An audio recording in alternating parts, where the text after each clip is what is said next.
What's up, everybody? Dog 1985. There's levels to this. Okay, guys. So Microsoft just came out and announced that they're gonna go ahead and start charging $70 for all their major first-party games. I had to look at it and read it twice. Where Microsoft, where do you get the testicular fortitude to even do this? What major first-party game are you talking about? So let me get this straight. You haven't released a major first party game in over a year, but the next one that comes out is going to be $70. Are you out of your mind?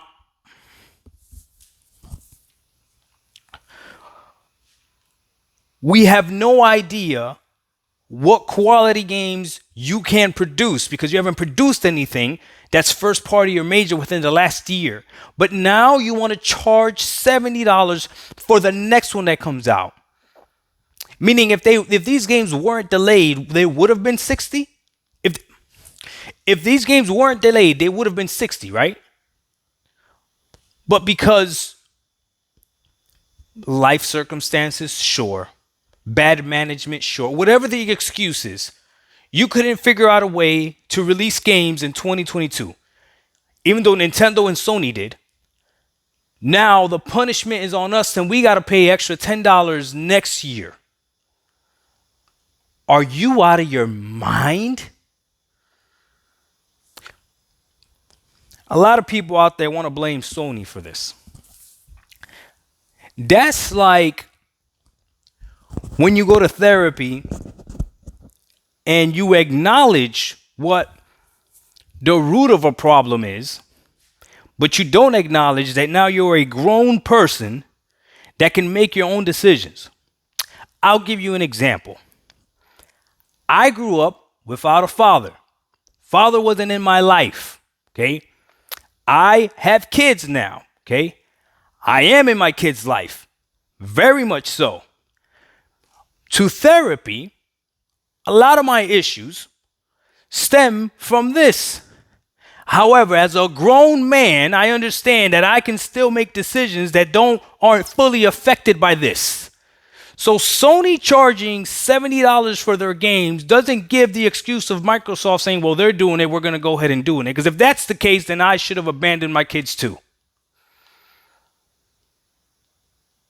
Little life lesson for you there. So stop making excuses about your past. Anyways, before I turn it to Dr. Phil, $70 games when you haven't proven a whole year now. Because here's the deal. These games have to be greater than Halo Infinite, and they have to be greater than Forza Horizon 5. And what I mean is the impact, regardless of what any fanboy wants to say from the other side, everyone was playing Forza when that game came out. Everyone was playing Halo when that game came out. More people would have still been playing Forza if Microsoft would have waited to release Halo Infinite, but they didn't. Halo Infinite undercut Forza. You understand that, right? So Xbox was booming at the end of 2021. There's no questions that they can say whatever they want. They're flat out lying. Both those games were breaking records. Okay, fair enough. Great games. Okay, they were $60 though. The base games were $60. So now you're gonna charge $70 for these games. They better be better than that. Not only that, they better be finished. No game modes missing, none of that stuff. You better not have any game modes missing. And here's the last thing I'm going to leave at it. Don't you dare charge $70 for a 30 frames per second game. Don't you dare, Microsoft. So I'm talking about Starfield right now. This game's not going to have a performance mode. It's only going to run at 30 frames and you're going to charge $70 for it.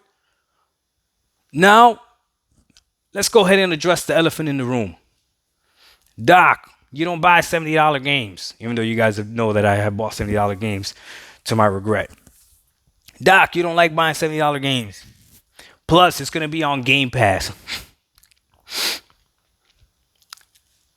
This is the only reason I'm not satisfied with the it's going to be on Game Pass answer.